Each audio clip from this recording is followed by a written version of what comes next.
बिल्कुल पहला पता भी नहीं सी लगता, मैं तो गुरु जी भी उदों दर्शन नहीं सी होण डे, इन्नी नज़र मेरा विजन इन्ना खराब सी। उस वेले ही मैनू बड़े है धुंधला बहुत सी, लेकिन जिन्हें भी रूम च बैठे सी मैनू वो सारे धुंधले नज़र आने शुरू हुए। तो मैं एकदम बहुत हैरान हो गया, मैं क्या है ये इन्नी किरपा कि 5-10 मिनट की गल है, 15 मिनट के विच जे धुंधले नज़र आउंदे पए नज़र तो आने शुरू हो गए। मैं मत्था टेकिया गुरु जी अगे, तो गुरु जी उठ के खड़े हो गए, कहते तेरा कल्याण करता, हुण असीं भी चलदे हां। इन्ने देर नूं गुरु जी उपर फस्ट फ्लोर ते सी ते नीचे उतर गए, तो मैं पिछे रह गया क्योंकि चलिया नहीं सी जाना उन्हां सारिਆਂ दे नाल नज़र करके। मैं उत्थे ही रह गया, सारे चले गए गुरु जी छड्डण वास्ते। तो मगरों फिर असीं भी उठे तो घर वापस चले गए। साडा वॉकिंग डिस्टेंस थोड़ा जिहा सी, अद्धा फरलांग का डिस्टेंस होना जिन्हां दे घर असीं आए सी अपने घर तो। उन्हें मेरी बांह फड़ी हुई, मेरी वाइफ ने, असीं दोनों जने अपने घर वापस जा रहे हैं। एक मेरे कोलों रिक्शा वाला, रात का टाइम है, रिक्शा वाला एक उत्थों कोलों जी निकलिया, तो मैं उन्होंने कहा, मैं क्या ये रिक्शा निकलिया इत्थों? कहंदी हाँ जी। फिर एक साइकिल वाला आया, मैं क्या साइकिल ते जा रहा? कहंदी हाँ जी। चलते गए, अगे एक 4 व्हीलर टैंपू खड़ा है, तो वो थोड़ी दूर तो मैनू नज़र आया। मैं क्या भी ए कोई टैंपू खलोता लगता? कहंदे हाँ जी। मैं क्या भी हुण मेरी बांह छड्ड दे, मैं हुण तेरे नाल आपे चलदा।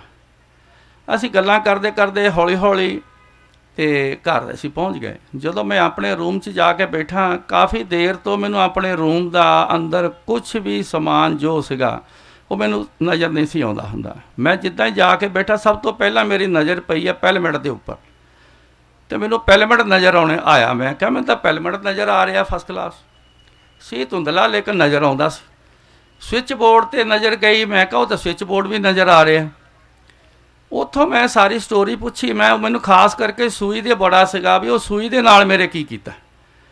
फिर मैनू वाइफ ने दसिया, कहने भी अखां खोल के सूई तुहाडे अखां दे विच मारदे सी, आई बॉल च मारदे। मैं कहा मैनू कोई तकलीफ तो हुई नहीं, चुभन भी कोई नहीं हुई। वो कहंदे इत्थों तक कि सूई विच परो के इहदा चक्कर भी कढ़ दिंदे सी।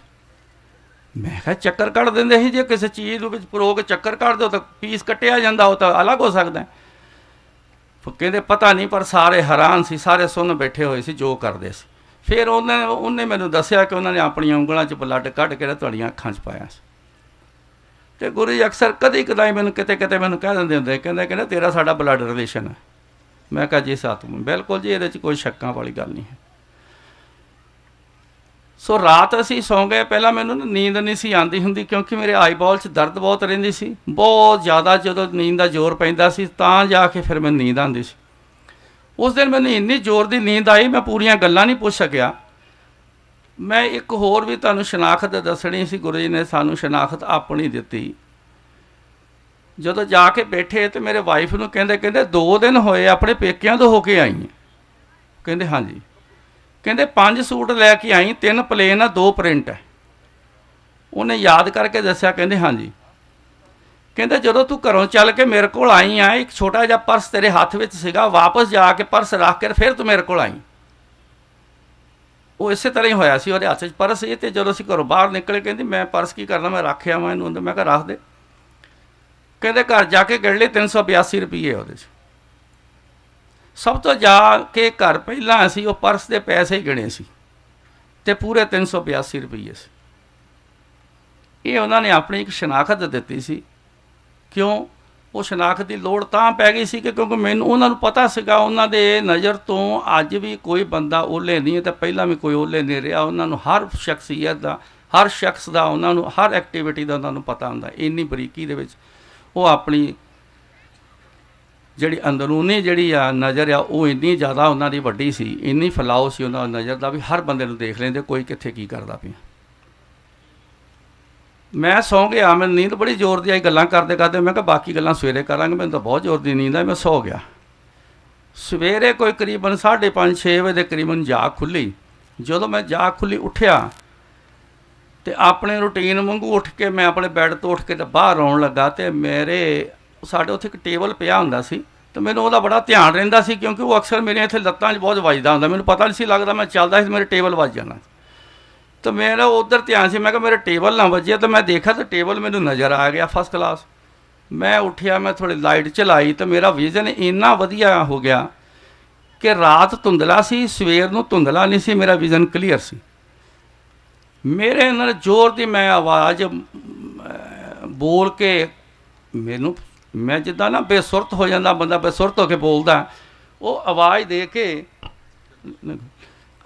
के मैं उच्ची बोलना शुरू करता। मैं कहा मैंने तो सब कुछ नज़र आता, मैंने तो नज़र आउण लग पिया, मैंने तो नज़र आउण लग पिया। मेरे मदर फादर भी वो मेरा शोर सुन के आ कहते की नज़र आता तेनू?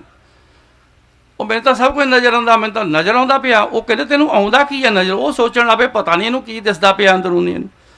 मैं कहा जी मेरी नज़र राती गुरु जी ने ठीक की आ जी, वो मैंने तो फस्ट क्लास सारा कुछ नज़र आता।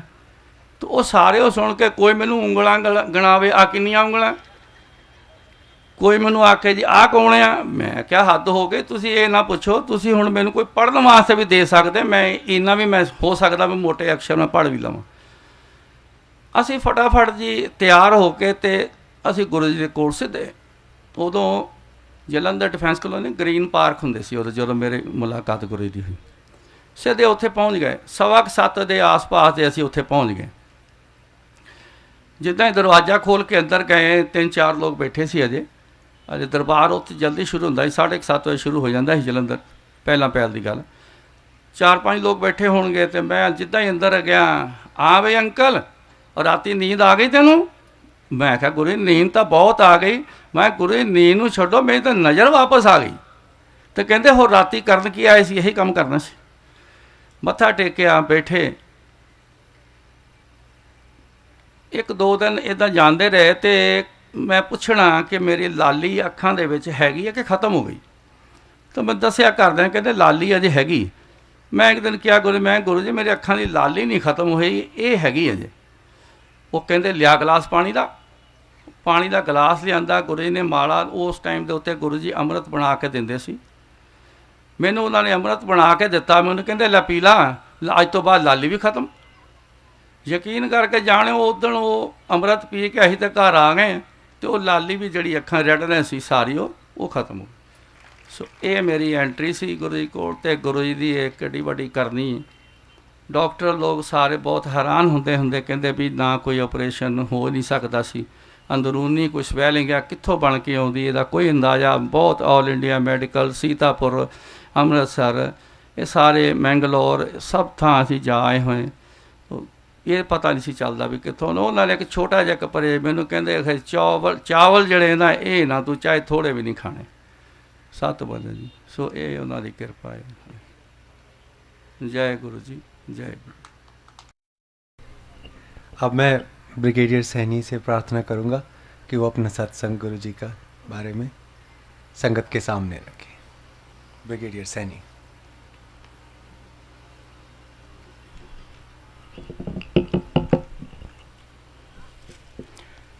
गुरुजी महाराज के चरणों में मेरा कोटि कोटि प्रणाम और गुरु संगत को मेरा सादर प्रणाम। गुरु ब्रह्म गुरु विष्णु गुरु देवो महेश्वराय, गुरु साक्षात परब्रह्म तस्मै श्री गुरुवे नमः। गुरु जी परमात्मा है, इसमें कोई दो राय नहीं है। लेकिन जो बिल्कुल नई संगत अभी अभी जुड़ी है, हो सकता है शायद, मैं कहने मतलब है, उनके मन में थोड़ी उथल पुथल हो। गुरुजी जो भी कल्याण करते थे वो विज्ञान से परे था, साइंस से परे था। जो विज्ञान ना कर सके गुरु करे सो होए। 97 की बात है, 97 की बात है, उसमें चंडीगढ़ में गुरुजी थे। तो मेरे अंडर कल मदन लाल काम करते थे, वो भी मेडिकल स्पेशलिस्ट, औषधि के विशेषज्ञ थे। उनके बाईपास हो चुकी थी, क्योंकि उनकी जो मेन आर्टरी थी उसमें एंजियोप्लास्टी नहीं हो सकती थी, तो उनकी बाईपास कर दी गई। अब उनका बाईपास चैनल भी ब्लॉक हो गया। अब वो मुझे कहते कि मैं क्या करूं, मुझे सांस फूलता है, मुझे छाती में दर्द होती है। तो हमने कहा कोई बात नहीं, हम आपका जो पूरा केस है रिव्यू करेंगे, उसके मुताबिक आपको ट्रीटमेंट देंगे। लेकिन गुरुजी उसमें आए हुए थे, तो उनको बताया कि आप गुरुजी से ब्लेसिंग लीजिए। तो गुरुजी के पास गए, गुरुजी से ब्लेसिंग ली, और इस पे आप ज़रा ध्यान दीजिए, उनकी एंजियोग्राफी की गई। उस एंजियोग्राफी में जो मेन आर्टरी थी जहाँ से उनको बाईपास किया था वो खुल गई और बिल्कुल ठीक हो गए वो। और उन्होंने, मैंने कहा मदन लाल, गुरुजी ने आप पे बड़ी कृपा की है। कहते कृपा की है, उन्होंने तो कल्याण कर दिया हमारा। तो इस तरह गुरुजी ने, जहाँ साइंस नहीं कर सकती तो गुरुजी कर सकते हैं। ये कौन कर सकता है? ये परमात्मा ही कर सकता है। मेरी पत्नी यहीं पर ही है, उनको बचपन में रोमेटिक फीवर हुआ था और उनका जो बाईं तरफ का जो हृदय है, हार्ट है, उसमें जो वेल्व है, माइटल वेल्व, वो काफ़ी ढीला हो गया था उसकी वजह से। तो 2003 में जब हम आरआर हॉस्पिटल में थे, वहाँ मैं कंसल्टेंट की पोस्ट में था, तो सैर करते हुए इनको एकदम सांस फूलना शुरू हो गया। तो इनका इकोकार्डियोग्राफी कराया गया। अब इकोकार्डियोग्राफी में ये फैसला लिया गया कि इनके जो हार्ट वेल्व हैं वो बदलने पड़ेंगे और इनको एक दवाई दी गई है रेमिप्रेल, जिससे कुछ खांसी भी हो सकती है। एक दिन हम गुरुजी के चरणों में बैठे हुए थे, तो इन्होंने कहा, मेरी पत्नी ने, कि इन्होंने एक दवाई दी है रेमिप्रेल, से खांसी होती है, मैं वो दवाई खाऊंगी नहीं। गुरुजी कहते ठीक है मत खाओ। तो अब मैं क्या करूं? तो गुरुजी ने कहा कोई बात नहीं, आप बैठिए। जब हम गुरुजी के कक्ष से बाहर आ ही रहे थे तो गुरुजी ने क्या, जा तेरा हार्ट ब्लेस किया।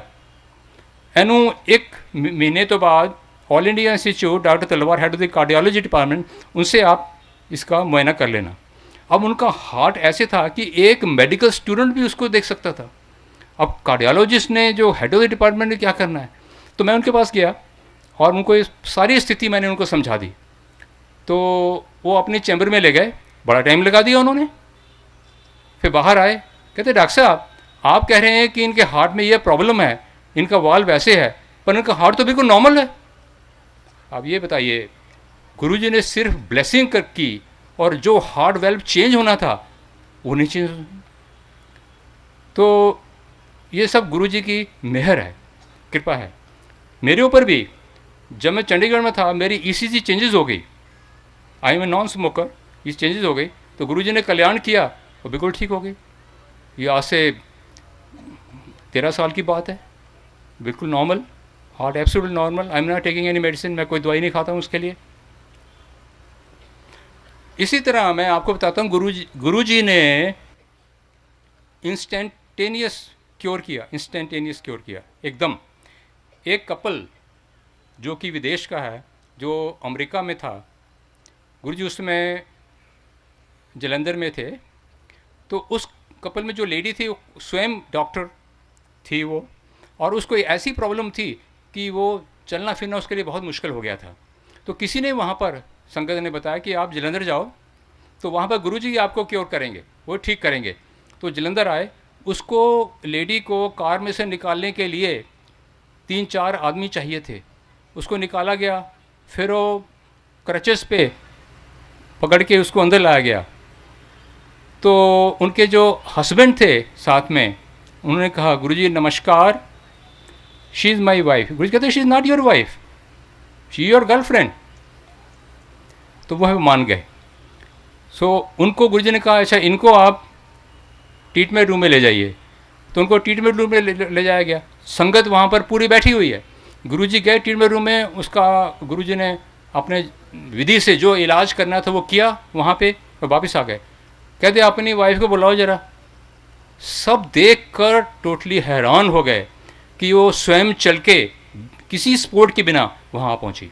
दूसरा है संतान पक्ष से, उन लेडीज़ के जिनके बच्चा नहीं है, जिनकी ट्यूब्स ब्लॉक हैं, बच्चा नहीं हो सकता, गुरुजी ने ब्लेस किया and they have already had the sync, उनके बच्चा पैदा हुआ।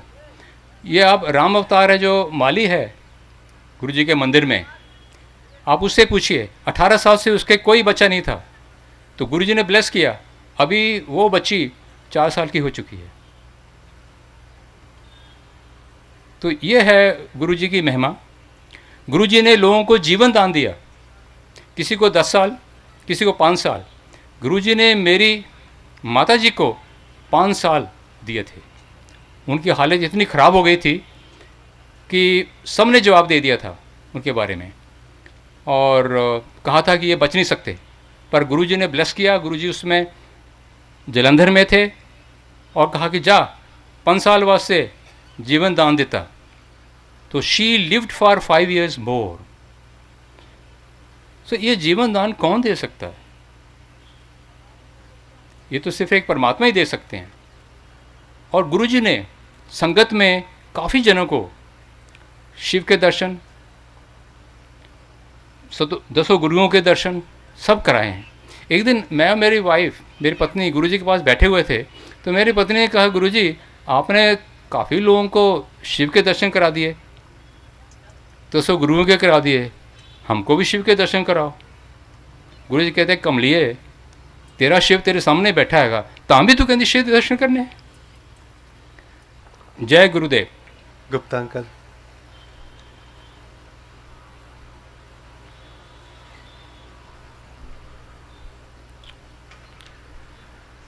पूज्यवर गुरु जी को मेरा प्रणाम एवं संगत को सादर नमस्कार।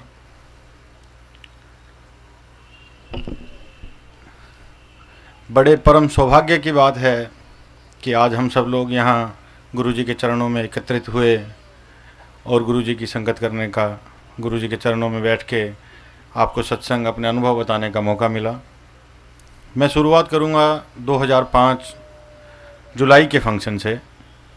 हम लोग उस वक्त गुरु जी के मंदिर में सफाई कार्यक्रम में लगे हुए थे और मुझे किसी काम से, गुरु जी के ही काम से छतरपुर मंदिर तक बुलाया गया कि भाई आप कुछ सामान बड़े मंदिर में रखा है, आप उसे लेके छतरपुर मंदिर तक आइए और ज़रा जल्दी आइए। जब तक मैं अंदर से निकल के आऊँ तब तक उन अंकल का दोबारा फ़ोन आ गया कि आप ज़रा जल्दी करें। बारिश 2005 गुरुजी के जन्म दिवस पे काफ़ी बारिश थी और 3-4 दिन से रेगुलर बारिश हो रही थी। जब मैं वहाँ से निकला, बारिश उस वक्त भी काफ़ी थी, गाड़ी की स्पीड काफ़ी तेज़ थी। उनका फिर फ़ोन आया तो थोड़ी और तेज़ हो गई। मैंने स्पीड मीटर पे नज़र डाली तो वो करीबन 120 किलोमीटर प्रति घंटे की रफ्तार से चल रही थी। मैं ये सोच ही रहा था कि गाड़ी बहुत तेज़ है। तो अब हम सब लोग जो जाते रहते हैं बड़े मंदिर, उन्होंने देखा होगा कि उसमें कट बहुत सारे हैं क्योंकि गाँव काफ़ी पड़ते हैं। तो जब मैंने स्पीड मीटर पे से नज़र उठा के ऊपर की तरफ देखा तो सामने से एक टेम्पो कट में से निकल के आया और वो ऐसे आ गया। मैंने अपनी तरफ से बहुत कोशिश की कि मैं ब्रेक लगा के गाड़ी रोक सकूं, लेकिन गाड़ी की स्पीड इतनी तेज़ थी, बारिश भी थी, गाड़ी नहीं रुकी। और जब गाड़ी टेम्पो से कुछ इंच या कुछ फीट दूर रह गई तो मेरी आंखें बंद हो गई और मुझे लगा कि गुरुजी बस नमस्ते। और जब मेरी कुछ क्षणों के बाद आँख खुली तो मैं उस टेम्पो के इस तरफ ऐसे खड़ा हुआ था। मुझे नहीं पता गुरुजी ने वो गाड़ी नीचे से निकाली, गुरुजी ने वो गाड़ी ऊपर से निकाली। आगे जगह नहीं थी, आगे दीवार थी, पीछे बीच में वो खड़ा हुआ था, इस तरफ पटरी थी, तो मैं कहीं से जा ही नहीं सकता था। मैं वहाँ से निकला, मैंने जिन अंकल को सामान देना था उनको सामान दिया। जब मैंने सामान दिया तो मैंने उनको कहा, यार मेरा एक एक्सीडेंट होते होते बच गया। उन्होंने कहा चल चल आगे चलो, यहाँ ऐसा कुछ नहीं होता। मुझे बड़ा अजीब सा भी लगा। मैं फिर वापस मंदिर गया, मैंने वहाँ सब लोगों को दिखाया, मैंने गाड़ी भी देखी, कहीं कुछ नहीं था। लेकिन मन में कुछ ना कुछ इफ एंड बट था। 7 जुलाई का फंक्शन हो गया। उसके बाद गुरुजी ने पहला फंक्शन गुरु पूर्णिमासी का किया। वहाँ पे नीलम शर्मा आई हुई थी, मैं सीढ़ियों में बैठा हुआ था, गुरुजी अपने स्टेज पे बैठे हुए थे साथ में। और जब उन्होंने वो सत्संग किया तो गुरुजी ने मेरी तरफ देखा और ऐसे किया, गुरुजी जिस स्टाइल में करा करते थे, सुन ले। फिर मैंने वहीं से हाथ जोड़े, मैंने कहा हाँ गुरुजी, मुझे लगता था लेकिन मैं गलत था, आपने वाकई मेरी ज़िंदगी बचाई। गुरुजी हमें मिले, इसमें हमारा अपना कोई योगदान नहीं है, इसमें सिर्फ़ और सिर्फ गुरुजी की ब्लेसिंग है, सिर्फ़ और सिर्फ गुरुजी का प्रसाद है, सिर्फ गुरुजी का आशीर्वाद है कि उन्होंने हमें इस लायक समझा कि उन्होंने हमें अपने पास बुलाया, अपने चरणों में बिठाया और वो सब चीज़ जिसके लिए देवता तरसते हैं हमें मुहैया कराई। गुरुजी को सब पता था। मैं जब स्टार्टिंग में आता था गुरुजी मुझसे पूछते थे कि तू आया? मैं गुरुजी नोएडा से। नो आइडिया, चलो बह जाओ। और वाकई उस वक्त कोई आइडिया नहीं था, सिर्फ गुरुजी ने बुलाया, गुरुजी ने अपनी चरनी लगाया, इसलिए चलते थे, घर से मत्था टेकते थे, लंगर करते थे, घर चले। कोई आइडिया नहीं था कहाँ आए हैं, शिव जी के पास आए हैं, बस गुरुजी के पास आए हैं, गुरुजी को माथा टेका और चल दिए। उस वक्त ये एहसास ही नहीं था कि शिव जी ने अपने दरबार में बुलाया है, शिव जी ने अपने चरनी लगाया है, चरनी लगो। रम जाओ इसमें, इसके अलावा कुछ नहीं है। और जब गुरुजी ने ये बख्शीश बख्शी, जब गुरुजी ने प्रसाद दिया, जब गुरुजी ने ये मेहर की, और जब पता लगा कि ये शिव जी हैं, उसके बाद गुरुजी ने कभी नहीं कहा कि आप नो आइडिया से आए हैं। तो अंकल मेरी तरफ चलने लगे, अब शायद मैं बोल नहीं पाऊंगा, इसलिए जय गुरुजी।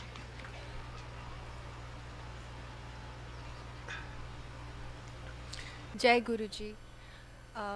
आज हम सब यहाँ पे हैं। वी शुड कंसिडर सेल्व्स कि हम बहुत ब्लेस्ड हैं और बहुत लकी हैं कि आज हम गुरुजी के शरण में हैं, गुरुजी के दरबार में हैं और गुरुजी की ब्लेसिंग्स हमारे साथ हैं।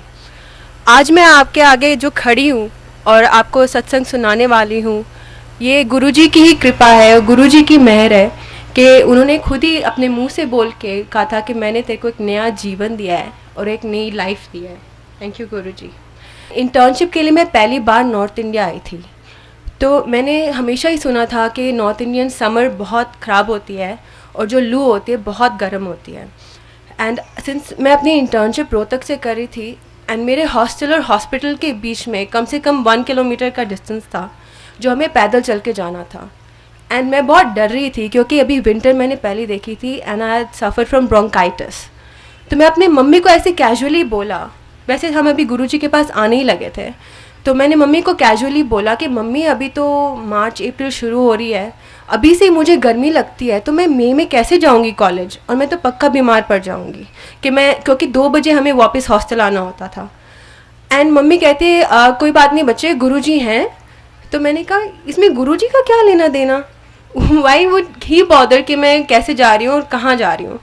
तो मम्मी कहती नहीं, गुरुजी के ऊपर छोड़ दो, वही देखेंगे। एंड मैं उस बात को भूल गई। फिर क्या हुआ कि अप्रैल में ऐसे ही मैंने अपने आर्म को टच किया और मुझे लगा कि मैं बहुत गर्म हूँ। मैंने अपनी एक फ्रेंड को बोला कि ज़रा मेरा माथा चेक करो, तो कहती है देखो तो बहुत तेज़ बुखार है। तो मैंने कहा मुझे तो कुछ फील नहीं हो रहा कि इतना तेज़ मुझे बुखार है। एंड वो हैपन टू बी सैटरडे, तो मैंने घर जाना था, तो मैं घर गई और मैंने ऐसी मम्मी को कैजुअली बोला कि मम्मी मेरा माथा देखो बहुत गर्म है। मम्मी ने हाथ लगाया, मम्मी कहते बहुत गर्म है तेरा माथा, तुझे कुछ फील नहीं हो रहा? मैं कहा नहीं मुझे तो कुछ नहीं फील हो रहा। मम्मी कहती फिर भी हम थर्मोमीटर लगा के टेम्परेचर चेक कर लेते हैं। तो उस टाइम निकला था 102 का बुखार and I am absolutely fine, absolutely normal. मैंने कहा शायद थर्मोमीटर में कुछ प्रॉब्लम है। मम्मी कहती नहीं नहीं ये तो बिल्कुल ठीक है। तो उन्होंने किसी और का चेक किया, वो तो नॉर्मल था। मैंने कहा पता नहीं। फिर 2 दिन तक बुखार उतरा नहीं, हम डेली चेक कर रहे थे। मम्मी ने कहा नहीं डॉक्टर के पास चलते हैं। डॉक्टर के पास गए, टेस्ट कराए तो निकला टाइफॉइड, वो भी बहुत सिवियर वाला, the counts were very high. तो डॉक्टर ने बोला ये तो इमीडिएट बेड रेस्ट है एंड स्टार्ट ऑन एंटीबायोटिक्स। मैंने कहा ठीक है। मेरे को कुछ फील ही नहीं हो रहा था और मैं तो खुश हो गई, चलो मेरे को कॉलेज से छुट्टी मिल गई। एंड 5 साल से तब मैं घर पे नहीं रह रही थी, मेरे को मम्मी के हाथ का खाना खाने का मौका मिल जाएगा अच्छे से। फिर अब डॉक्टर ने मम्मी को साइड में ले जाके बोला कि मिसेस भाटिया इसकी तो स्प्लीन भी एनलार्ज्ड है, इसका लिवर भी एनलार्ज्ड है और इसको ये तो बहुत ही सीवियर केस है टाइफॉइड का कि हमें नहीं लगता कि एंटीबायोटिक देने से भी ठीक होगा, हमें शायद इसको एडमिट करा के इंट्रावीनस देनी पड़ेंगी। और आप फिक्र मत करना कि अभी हम इसको 2 दिन ये देख के देखते हैं एंड काउंट्स फिर दोबारा चेक करेंगे। तो बट इसके बाल गिरने लग जाएंगे, इसको रैशेस हो जाएंगी, इसको डायरिया हो जाएगा और ये इसकी भूख बिल्कुल ख़त्म हो जाएगी। एंड मम्मी जब घर आती हैं और मेरे को ऑब्ज़र्व करती हैं, मैं बिल्कुल नॉर्मल हूँ, आराम से मम्मी को ये बोल रही हूँ कि आप मेरे लिए ये बनाओ वो बनाओ। एंड मम्मी कहते तुझे रैशेस नहीं है? मैं कहा नहीं मुझे तो कुछ भी नहीं है। मम्मी कहते तुझे फील नहीं होता तुझे बुखार है? मैं कहा नहीं मैं तो बिल्कुल ठीक हूँ। तो पापा गए गुरुजी के पास। अब पापा के मन में आ रहा था कि गुरुजी से पूछूं, बट एक बार तो बात कर चुके थे। बट फिर पापा ने कहा नहीं कि नहीं बात करूँगा। फिर गुरुजी ने अपने आप पापा को बुलाया और कहा भाटिया अंकल, भाटिया आंटी क्यों नहीं आ रही हैं? तो फिर पापा कहते हैं गुरुजी आपकी BDS बेटी तो बीमार है इसीलिए। कहते हैं अच्छा तो ऐसा कर क्यों न पपीता और गन्ने का जूस पिला। मैंने कहा ठीक है। गुरुजी का अलग अलग तरीका होता है इलाज करने का। तो फिर वो आए, उन्होंने मुझे ऐसे बोला। मैं कहा पापा दैट इज़ रिडिकुलस। मैं कहा गन्ने का juice is the most unhygienic thing and पपीता वो भी डायरिया में। मैं कहा मैं तो नहीं ले रही। तो पापा ने कहा नहीं, गुरुजी की बात रखने के लिए मैं खुद अपने हाथ से और अपने आगे साफ़ करवा के गन्ने का जूस बनवा के लाऊंगा और पपीता तूने खाना है।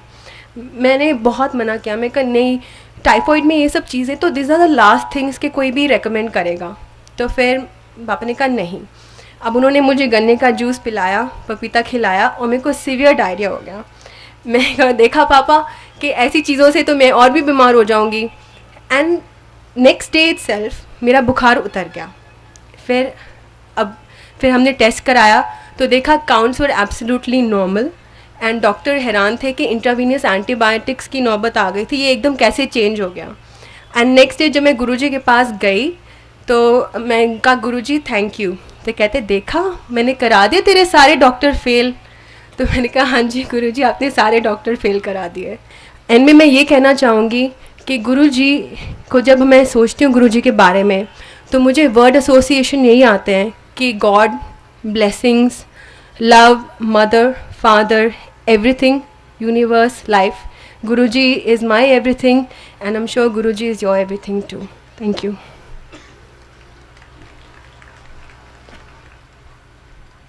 विजेंद्र शर्मा अंकल। गुरुजी को प्रणाम। गुरुजी की संगत को मेरा नाम विजेंद्र शर्मा है। मैं आज से सही 1 साल आज मुझे हो गया गुरुजी की संगत में जुड़े हुए, और इस 1 साल में मेरी पूरी लाइफ ही बदल गई है। फाइनेंशियल प्रॉब्लम थी, कितना काम करता था उसके बावजूद भी वो प्रॉब्लम हल नहीं होती थी। नरेश गुप्ता जी के वहाँ सत्संग था फरक नगर में, तो वहाँ पे मैं गया था। तो उन्होंने, दीपक गुप्ता जी ने वहाँ सत्संग किया था, उन्होंने बताया था कि आप गुरुजी से कुछ मांगो मत, अपनी जो ज़रूरतें हैं वो लिख के ले जाओ। तो मैंने भी अपने कागज़ पे, क्योंकि यहाँ आने से पहले हर आदमी की ज़रूरत इतनी होती है कि वो चाहता है पता नहीं मैं क्या क्या मांग लूँ यहाँ से। मैंने भी अपनी प्रॉब्लम सारी लिखी गुरुजी के उसमें और अपने पर्स में डाल ली। मैं 1 या 2 बार उसके बाद मंदिर गया। उसके बाद में मुझे जो है ऐसा महसूस हुआ कि यहाँ कुछ मांगने की ज़रूरत नहीं है, और मैंने अपना वो कागज़ निकाला और फाड़ दिया और गुरुजी से यही प्रार्थना करी कि गुरुजी इतनी बढ़िया संगत मुझे दे दी, मुझे इस हाल में रखो तो बहुत बढ़िया है। मेरी वाइफ के ऊपर पंखा गिर जाता, उसके बारे में मैं बताता हूँ कि हम गुरुजी के इंटरनेट पे साइट देख रहे थे। तो साइट देख के मैं जैसे ही आया तो मैंने देखा कि बच्चे और वाइफ का जो खाट है हमारी वो पंखे के बिल्कुल नीचे है। मैंने उसको ये कहा कि जो है आप थोड़ा पंखे के बिल्कुल नीचे मत सोया करो, पंखा कभी गिर भी सकता है।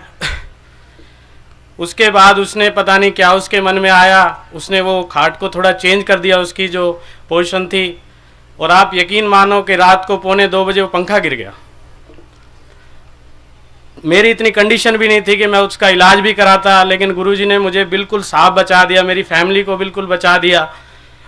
और लेटेस्ट ये है कि 4 या 5 बजे के आसपास, सोमवार का दिन था, मेरा लड़का बोला पापा जी गुरुजी के मंदिर चलते हैं। मैंने कहा ठीक है। हम गुरुजी के मंदिर गए जी, वहाँ से प्रसाद लिया।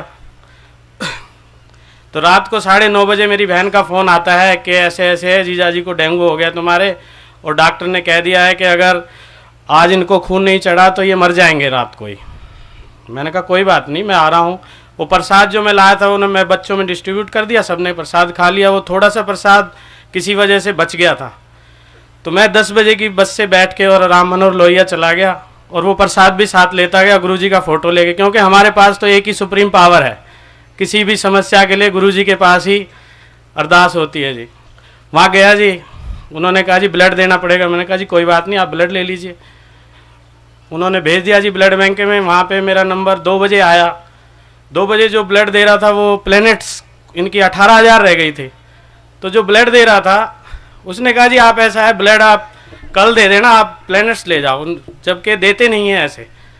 उन्होंने 2 बोतल दे दी। उसके बाद में उनको वो चढ़ा, और उसके बाद में उनको डेंगू से मलेरिया में वो हुआ। उसके बाद में वो बिल्कुल 1 हफ्ते में ठीक होकर अपने घर आ गए। मतलब गुरुजी की इतनी कृपा कि गुरुजी का फ़ोटो और प्रसाद से ही उनका कल्याण हो गया, और हमारी तो सब प्रॉब्लम हल हो गई हैं। हम तो गुरुजी के हमेशा ऋणी रहेंगे। जय गुरुजी। जय गुरुजी। गुरुजी को की संगत को सत सत प्रणाम। जैसा कि आप जानते हैं कि हम यहाँ पर आते हैं अपने दुखों से, कष्टों से बहुत ही परेशान और एकदम डेस्परेट होके, जहाँ दुनिया में इतने लोग हैं जो आपको पूजा पाठ बताएंगे, आपको मंत्र बताएंगे, आपको नग बताएंगे। मैंने भी जब यहाँ आई तो बहुत सारे नग पहने हुए थे, पता नहीं कितने पाठ करती थी और दिन रात फ्रस्ट्रेटेड रहती थी क्योंकि हर रोज एक नई प्रॉब्लम होती थी। यहाँ आई गुरुजी के पास तो ऐसे लगा जैसे कि एकदम परमात्मा के दरबार में पहुंच गए हैं। एज अ ह्यूमन बीइंग हर इंसान के अंदर फ्रस्ट्रेशंस के साथ ईगोज भी होती हैं, सब कुछ होती हैं, मेरे अंदर भी थी।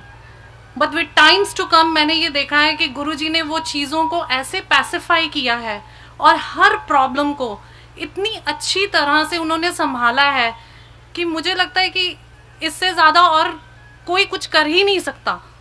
जहाँ आप दिन रात ये सोचोगे कि ये नहीं हुआ तो मैं मर जाऊंगी या ये नहीं हुआ तो मेरा घर खराब हो जाएगा, वहाँ गुरुजी टेक्स केयर ऑफ एवरीथिंग। वो आपकी हर इच्छा को पूरा करते हैं। अब मैं आपको बहुत से सत्संग है, बट जो गुरुजी की महासमाधि के बाद का सत्संग है, दिवाली से करवा चौथ और दिवाली के बीच में मेरे को एकदम से पेन शुरू हुई और इतनी एक्यूट पेन थी कि मेरे से रुका नहीं जा रहा था।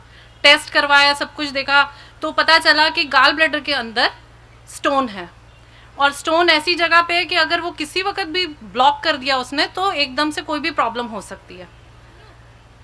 अब दिवाली में हफ्ता भी नहीं रह गया, मैं बड़ी परेशान, मेरे हस्बैंड बड़े परेशान कि ये क्या, घर में कोई नहीं है, कौन देखेगा बच्चों को, कैसे होगा और किससे कराएं सर्जरी। और हमें नहीं पता, रातों रात जो दिल्ली के बेस्ट डॉक्टर हैं उनके साथ हमारी अपॉइंटमेंट फिक्स हो गई। अगले दिन सुबह हम उनको मिलने गए, उन्होंने हमें ऐसे वेलकम किया, आओ, जैसे कि बिल्कुल खाली हैं। जिनके पास टाइम ही नहीं होता वो ऐसे बैठे थे जैसे हमारे लिए खाली बैठे हैं। उन्होंने बैठ के देखा और उन्होंने कहा कोई प्रॉब्लम नहीं है, मैं 2 दिन के अंदर इनका ऑपरेशन कर दूंगा, आप बस 1 दिन टेस्ट करो और अगले दिन सुबह operation. This is only because of Guruji. Because जब मुझे पता चला कि गुरुजी कि मेरे गाल ब्लैडर में स्टोन है तो हम सीधा मंदिर भागे। वहाँ जाके हमने मत्था टेका, गुरुजी से बोला कि गुरुजी हमें नहीं पता और हम, आपको पता है कि हम एकदम ऑल अलोन है, कोई बड़ी फैमिली नहीं है कि जो सब कुछ देख लेंगे, संभाल लेंगे, we are on our own, तो आप ही संभालो। अब जब मैं ऑपरेशन थिएटर में गई तो मेरी नर्व्स जो है वो आज तक इतने टाइम में कई चीज़ें हुई तो अगर ब्लड भी निकालना होता है तो इतना पैनिक हो जाता है कि वो नॉर्मल आराम से निकलता नहीं है। तो अब बट नेचुरल है, करवा चौथ था, मेहंदी लगी हुई थी, सब कुछ था। तो जब ऑपरेशन थिएटर में गई तो पहले तो मैंने देखा कि एकदम जैसे धुंध का एटमॉस्फेयर होता है और वहाँ पे करीना कपूर की किसी मूवी का गाना चल रहा था और मैं एकदम हैरान हो गई कि यहाँ पे ऑपरेशन थिएटर के अंदर गाने चल रहे हैं और डॉक्टर सारे इतने हैप मूड में है, क्या चक्कर है। उन्होंने मेरे को बोला जी अब हम आपको वो एनेस्थीसिया देंगे। मैंने कहा ठीक है। मेरी नर्व्स ऐसे मिली जैसे कि पता नहीं कोई मलाई खा रहा होता है और मैंने बस उनको बोला देखिए ऐसा है कि मैं तो अब गुरुजी का जाप कर रही हूँ और आप अपना ऑपरेशन कर लो।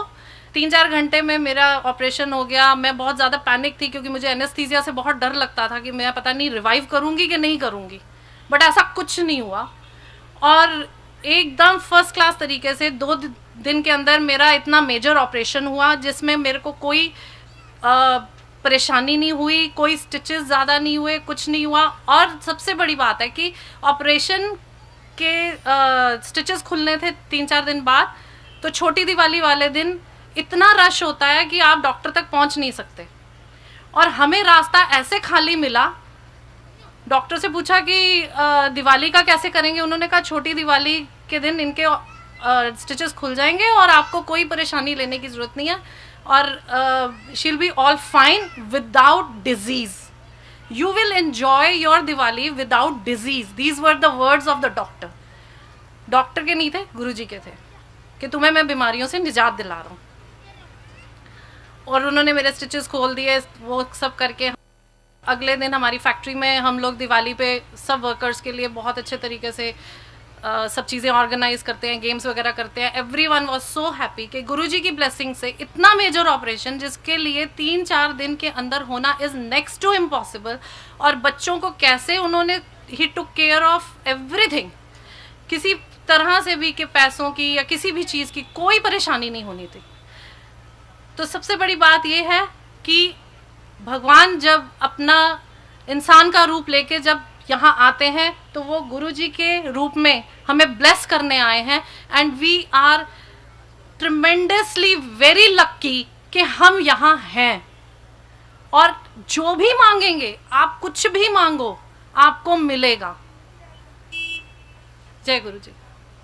अब संगत ध्यान दें, एक सत्संग नरेंद्र अंकल का, उसके बाद में मासूम अंकल का लाइव म्यूजिक फॉलोड बाय लंगर। तो आप सत्संग का आनंद लें। परम पूज्य परम ब्रह्म गुरुजी को प्रणाम, और प्यारी संगत को भी अभिनंदन। कबीर जी ने अपने एक दोहे में लिखा है कि गुरु का अनुभव उस गुड़ की तरह से है जो किसी गूंगे ने खाया है और वो उसके स्वाद को किसी को बता नहीं सकता। तो गुरुजी की महिमा और उनके साथ हुए अनुभव आप लोगों ने सब सुने हैं, लेकिन वो दैट इज़ एक आइसबर्ग की टिप की तरह से है, क्योंकि कोई भी व्यक्ति उसको पूरी तरह से शब्दों में बयान नहीं कर सकता। हम और आप रोज़ उनकी कृपा को महसूस करते रहते हैं, लेकिन शायद बताने के लिए हमारे पास सिर्फ वो कांटे याद रहते हैं जो बहुत ज़्यादा चुभते हैं, और जब गुरुजी उनको निकालते हैं तो हम 1-2 दृष्टांत इस तरीके के आपको बता सकते हैं। पर मैं आपके साथ में अपना एक ये अनुभव या विचार कहिए शेयर करना चाहता हूँ कि हम सब इतने भाग्यशाली हैं जो उनकी कृपा से यहाँ पर इकट्ठे हुए हैं, क्योंकि जब से इस जन्म में मैंने गुरुजी के पास आना शुरू किया है तब से मैं हर एक व्यक्ति के अनुभवों में एक बात ज़रूर सुनता हूँ और इसको समझता भी हूँ कि यहाँ पर आप उन्हीं के बुलावे पर आते हैं। जब किसी न किसी वजह से वो आपको याद करते हैं, आपको यहाँ आने की आज्ञा देते हैं, तभी हम यहाँ पहुँच पाते हैं। और उन पर आपके ऊपर कृपा करने के लिए वो कभी आपके पिता की तरह से होते हैं, आपके किसी पुण्य कर्म के लिए या आपके प्रारब्ध के हिसाब से आपको रिवॉर्ड करना चाहते हैं, या आपको माँ के रूप में बुलाते हैं। आपको कोई कष्ट है और उसको दूर करना है, इसलिए वो माँ की तरह से आपकी केयर करना चाहते हैं। उसके बहुत सारे अनुभव आपने सुने। इसी तरह से मैं आपको बताता हूँ कि अचानक मेरा भी इसी तरीके से मिलना हुआ। कमांडर अंकल मेरे बहुत पुराने मित्र हैं, कम से कम हम लोग 35-40 साल से एक दूसरे को जानते हैं, एक दूसरे के साथ पढ़े हैं।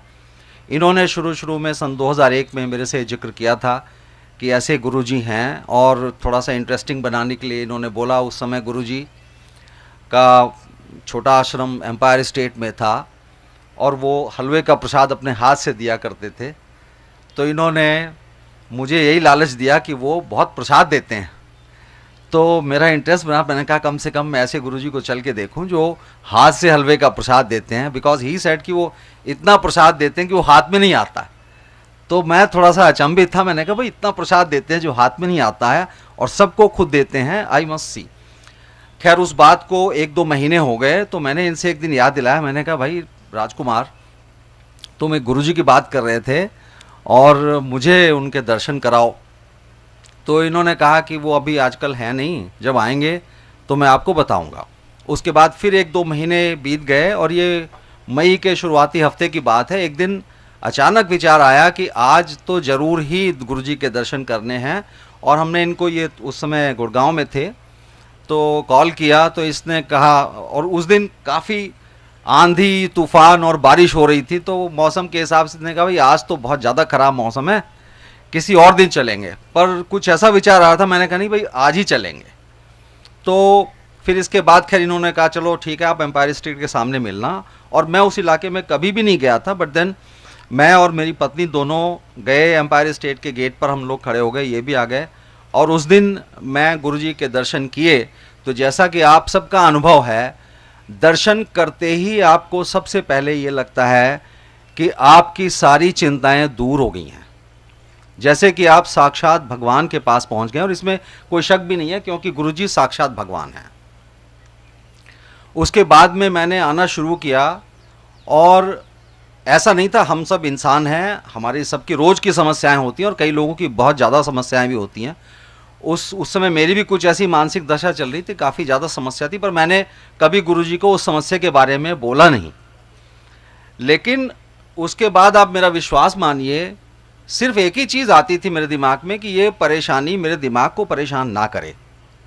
और एक एक दिन में इस तरीके से उस परेशानी का अंत हो रहा था कि मुझे कभी नहीं लगा कि मुझे वो कोई दिक्कत थी।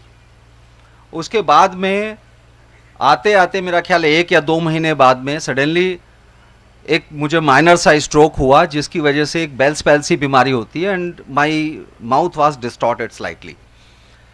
तो मुझे बड़ी शर्म भी आती थी और ये भी मन करता था कि गुरुजी के यहाँ जाएं, पर लगता था कि संगत में ऐसे बैठेंगे और वहाँ चाय प्रसाद मिलता है, कई बार चाय भी निकल सकती है उसकी वजह से, तो कैसे करें। पर फिर मैं आपको ये बताना चाहता हूँ कि उनका अंतर्यामी होने का क्या आयाम है, तो वो आपकी सोच को उसी तरीके से बदल देते हैं। तो मेरे दिमाग में आया कि मैं इतना संकोच कर रहा हूँ वहाँ जाने से कि संगत को कैसा लगेगा, मुझे कैसा लगेगा, पर अगर ठीक कर सकते हैं तो वही ठीक कर सकते हैं। तो मैं इनके एक मित्र थे डॉक्टर प्रकाश होम्योपैथ, उनके पास भी मिला। एलोपैथिक डॉक्टर्स में भी आई मेट न्यूरोसर्जन्स ऑल्सो, न्यूरोफिजिशियंस, सब ने बताया कि भाई ये ठीक हो जाएगी, ऐसी कोई प्रॉब्लम नहीं है, लेकिन आपको कम से कम 6 से 8 वीक लगेंगे। और ये पहले ही वीक की बात है। तो मैं हिम्मत करके, मुझे अंदर से हुआ कि नहीं मुझे चलना चाहिए, और मैं तैयार था कि ठीक है 6 से 8 वीक लगेंगे, चलो इलाज अपनी जगह चलेगा। पर पहले दिन बिना किसी इलाज के मैं वहाँ जा कर के बैठा, मुझे चाय प्रसाद आया, और मुझे नहीं पता कि वहाँ मेरा चेहरा कैसा लग रहा था, कैसा नहीं लग रहा था, बट नोबडी कमेंटेड। और प्रसाद आया, मैंने प्रसाद आराम से पिया। मुझे थोड़ा सा अंदर से ताज्जुब भी हो रहा था, शीशा मैं देख नहीं सकता था वहाँ कि क्या हुआ है क्या नहीं हुआ है, पर प्रसाद आराम से मैंने पिया। और जब घर आके मैंने देखा तो वो दैट होल डिफॉर्मिटी वो पूरी तरह से ठीक हो गई थी। कोई भी मतलब ऐसा मुझे परेशानी हुई नहीं और कोई दवा नहीं लेनी पड़ी, आराम से वो डिफॉर्मिटी उसी दिन एक 2 दिन में ख़त्म हो गई।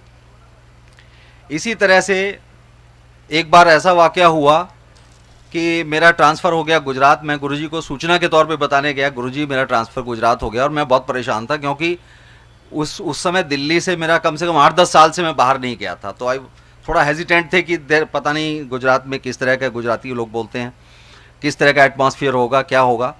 तो गुरुजी ने कहा ठीक है, चंगा है, जा ऐश कर। तो उसके बाद फिर दूसरा तो कोई क्वेश्चन था नहीं, मुझे फिर जाना ही था। मैं गया और वहाँ मैं 2-2.5 साल रहा, बड़े आराम से, बड़े सम्मान के साथ में। और वहाँ 2 साल का टेन्योर था, तो जब लगभग 2.5 साल हो गए तो मेरे मन में आया कि मुझे गुरुजी से कहना चाहिए कि आप जो है मुझे आप वापस दिल्ली बुला लो, पर हिम्मत नहीं हो रही थी। और मैं इस पशोपेश में था कि गुरुजी, सुनता था सब लोगों के सत्संग में कि गुरुजी से कुछ कहने की ज़रूरत नहीं, मैं भी जानता था कि भगवान को कुछ कहने की ज़रूरत नहीं है, लेकिन फिर भी एक मनुष्य होने के नाते दिमाग में रहता था कि चलो कह देते हैं। और ये भी देखता था कई लोग कह भी देते हैं गुरुजी से अपनी इच्छा। तो मैं इसी पशोपेश में एक दिन आया, तो मेरे कुछ कहने से पहले ही मैं सोच रहा था कि हिम्मत करूं या ना करूं। गुरुजी ने कहा, एक आंटी अपना सत्संग सुना रही थी, तो गुरुजी ने कहा इनकी बात सुनो, इतने सुनो। तो उन आंटी का सत्संग मैं पहले भी 3-4 बार सुन चुका था और शायद गुरुजी भी जानते थे इस बात को, लेकिन फिर भी उन्होंने कहा कि इनकी बात सुनो। मैं बैठ गया। सत्संग सुनाने के बाद में उन आंटी ने 3-4 बार ये बात कही, एक तरह से मेरी तरफ को होकर के ही, कि गुरुजी को कुछ कहने की ज़रूरत नहीं है। तो मुझे जैसे एक सहारा मिल गया। मैं तो पहले ही ज़रा हेजिटेंट था, मुझे सहारा मिल गया कि भाई तुम्हें कहने की ज़रूरत नहीं। मैं चुपचाप बैठ गया। उसके नेक्स्ट टाइम जब मैं आया तो हम गुरुजी का प्रणाम करके बैठे, तो मेरी वाइफ मेरे पीछे पीछे थी। तो गुरुजी ने कहा कि कहाँ से आए हो, और तब मुझे आते हुए कम से कम 5-6 साल हो गए थे, तो उनको पता था कि ये कहाँ से आते हैं, पर फिर भी उन्होंने पूछा कहाँ से आते हो। तो मेरी वाइफ ने कहा कि गुरुजी वसंत कुंज से आते हैं, लेकिन ये गुजरात में हैं। अच्छा फिर क्या हुआ? तो उन्होंने कहा नहीं 2 साल से भी ज़्यादा हो गए। तो उन्होंने कहा फिर तो इत्थे आ जा। और ये 7 जनवरी 2007 की बात है। 16 तारीख को मेरे ट्रांसफ़र ऑर्डर निकल गए। और आप आश्चर्य की बात यह है कि उससे पहले, क्योंकि गुजरात में जीएम्स की शॉर्टेज थी, तो वहाँ से किसी को भी वो ना रिलीव करते थे और ना वहाँ कोई जाता था। तो इस वजह से बड़ी परेशानी थी। 1 साल से किसी का ट्रांसफ़र नहीं हुआ था और मेरा सिंगल ऑर्डर निकला, उसके बाद भी 1 साल तक कोई ट्रांसफ़र नहीं हुआ वहाँ से।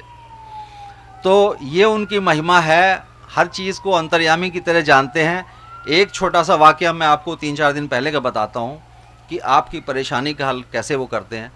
मेरे पिताजी मेरे पास आए हुए हैं देहरादून से आजकल, और उनकी लास्ट सैटरडे काफ़ी हालत ख़राब थी। इतनी ज़्यादा तबीयत ख़राब हो गई थी कि लगभग 1-1:30 बजे के करीब मेरा विचार बना कि अब इनको लगता है हॉस्पिटल में एडमिट कराना पड़ेगा। फोर्टिस हॉस्पिटल हमारे पास में है। तो मैं पशोपेश में था कि अब इस स्थिति में अगर मैं इनको एडमिट नहीं कराता हूँ तब भी परेशानी हो सकती है, और हॉस्पिटल जाने के लिए वो तैयार नहीं थे। तो मन ही मन मैंने सोचा कि अब अगर इनको आधे घंटे के अंदर नींद नहीं आती है और हालत इनकी ठीक नहीं होती है तो शायद इनको अस्पताल में भर्ती करना पड़ेगा। एंड आई जस्ट प्रेड कि गुरुजी आप इनको ठीक से नींद दे दो और ये सुबह तक ठीक हो जाएं। और उसके बाद में देन ही वेंट टू स्लीप। मॉर्निंग में जब मैं उठा मैंने उससे पूछा कि आपको नींद ठीक ठाक आई? ही सेड यस, मुझे ठीक ठाक आई नींद, अब कोई परेशानी नहीं है, रात में मुझे कोई दिक्कत भी नहीं हुई और अब कोई चिंता वाली बात नहीं है। तो दिस इज़ हाउ वो बिल्कुल माँ की तरह से आपकी केयर करते हैं। कोई भी आपकी परेशानी हो आपको कुछ कहने की भी ज़रूरत नहीं है। इतने सारे अनुभव मेरे साथ भी हुए, आपके साथ भी होते हैं रोज़, कि जिनको शायद गिनाने बैठे तो काफ़ी टाइम हो जाएगा। मुझे 5 मिनट शर्मा अंकल ने दी हैं। I think I have exceeded the time.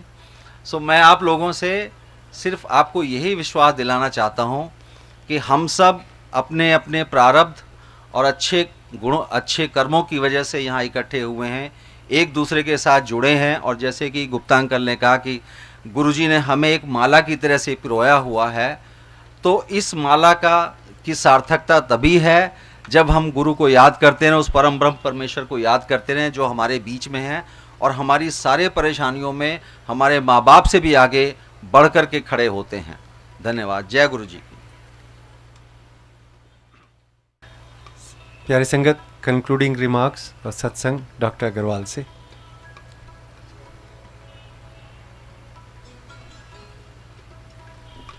नमस्कार, गुरुजी की संगत को प्रणाम। मैं डॉक्टर अनिल अग्रवाल हूँ। My wife is also doctor Sweety Agarwal. 99 में हमारी मैरिज हुई। मैरिज के समय वाइफ को स्टोन थे किडनी में, 2 स्टोन थे जो उसकी मेडिकल टाइम में थे। उसके बाद हमारी प्रेगनेंसी हो गई तो डॉक्टर्स ने बोला कि स्टोन रिमूव करा लीजिए नहीं तो प्रॉब्लम होगी। लेकिन गुरुजी ने ब्लेस किया कि नहीं, कुछ नहीं, कंटिन्यू करिए आप प्रेगनेंसी, सब ठीक होगा। प्रेगनेंसी चलती रही। उस बीच में फर्स्ट ट्राइमेस्टर में वाइफ को फीवर हो गया, वो मलेरिया डायग्नोस हुआ। उसमें जो ड्रग्स देते हैं वो बच्चे और वाइफ दोनों के लिए ठीक नहीं थी। बट गुरुजी ने बोला कि जो अपनी डॉक्टरी करना है करो, बाकी सब अच्छा होगा। तो हम लोगों ने वो दवाएं दी, वाइफ का फीवर ठीक हो गया। उसके बाद अल्ट्रासाउंड वगैरह कराया तो सब ऑल वेल था। फिर सेकंड ट्राइमेस्टर में वाइफ को किडनी की प्रॉब्लम थी, उस वजह से स्वेलिंग हो गई पूरी बॉडी में। और डॉक्टर ने बोला कि भाई पहले ही मैंने बोला था, आपने ऑपरेट नहीं किया और आप एक्सपेरिमेंट कर रहे हैं अपनी वाइफ के साथ, एडमिट करिए, अर्जेंट में इन्हें ऑपरेट करना पड़ेगा। तो हम शाम का समय था तो हम वाइफ को लेके गुरुजी के आश्रम में आ गए। तो गुरुजी बोले हाँ भाई डॉक्टर क्या है? तो मैंने कहा जी ऐसे ऐसे ऑपरेट करना है, बड़ी दिक्कत की बात है। तो गुरुजी बोले कि तुम डॉक्टर्स जो है सबको ऐसे ही मिसगाइड करते हो और चौथे दिन वाइफ को लेके आना संगत में हमारे पास। तो मैंने कहा गुरुजी ये तो कल ऑपरेट होंगी। तो बस गुरुजी क्या है, आप लोग तो जब गुरुजी 93, 4, 5, 6 में थे तो गुरुजी बहुत लिमिटेड बात करते थे और जो उन्होंने कह दिया हम लोग वर्ड बाय वर्ड फॉलो करते थे। मतलब उसका कारण ये था कि we used to surrender our self. तो हम चले गए वहाँ से और हॉस्पिटल में एडमिट करा दिया वाइफ को। और सुबह बाय चांस डॉक्टर जो ऑपरेट कर रहा था फर्स्ट केस, वो लेट हो गया थोड़ा। तो मेरे मन में गुरुजी की प्रेरणा से एक विचार आया कि अल्ट्रासाउंड कर लेते हैं दोबारा। तो जो डॉक्टर दिनेश सुमन थे उन्होंने बोला यार क्या है, ऐसा मिरेकल होने वाला है, तुम भी 6 घंटे बाद ये बोल रहे हो। मैंने कहा सर कर लेते हैं, हाउ कम इट मैटर्स, एक अल्ट्रासाउंड करने में क्या प्रॉब्लम है। तो जब उन्होंने अल्ट्रासाउंड किया तो वो जो सीवियर डिग्री ऑफ हाइड्रोनेफ्रोसिस था वो मॉडरेट डिग्री पे आ चुका था। तो क्योंकि ऑपरेशन भी लेट हो गया था तो उन्होंने कहा आप शंट नहीं डालते हैं, कल रिव्यू कर लेंगे दोबारा वाइफ को। तो second day again he did the ultrasound. तो जब तक वाइफ का फीवर और यूरिन आना शुरू हो गया था और उन्होंने कहा कि अब इसको ऑप्शन क्लोज करते हैं because pregnancy was there of 6-7 months, और हम थर्ड डे घर आ गए। अब शाम का समय था तो गुरुजी उस समय 7 दिन बैठते थे। तो थर्ड डे हम जब घर पहुँचे तो हमें ध्यान आया शाम का टाइम था, गुरुजी ने बुलाया था हम लोग को। तो मैं अपनी वाइफ को लेकर पहुँच गया गुरुजी के यहाँ। तो गुरुजी बोले भाई डॉक्टर दिखा भाई कहाँ ऑपरेशन का निशान है, कहाँ तुम्हारी वाइफ का ऑपरेशन हुआ है। तो मैंने कहा गुरुजी हाँ ऑपरेशन तो नहीं हुआ है। तो बोले तुम डॉक्टर सब ऐसे ही बुद्धू बनाते हो सबको, और अपनी वाइफ को भी तुम बना रहे हो। तो हमने कहा गुरुजी हम लोग की ड्यूटियाँ ऐसी रहती हैं, तो ये दिक्कत का काम है। तो गुरुजी बोले कि थोड़े से अपना चेहरा चेंज करके और भाव चेंज करके गुरुजी ने बोला आज के बाद ये प्रॉब्लम आपकी ख़त्म है, अब आज के बाद ये प्रॉब्लम ही नहीं होगी। वाइफ की प्रेगनेंसी हुई बहुत बढ़िया, कंटिन्यू रहा, कोई स्टोन की प्रॉब्लम नहीं, कोई फीवर नहीं। Last time of the pregnancy आ गया डिलीवरी का, because she herself is gynaecologist, doctor है। तो उसके मन में विचार था कि डिलीवरी नॉर्मल हो। था वाइफ मेरी करी थी क्योंकि मेरी गुरुजी से ज़्यादा स्नेह था, प्यार था, आशीर्वाद था। तो गुरुजी बोली आप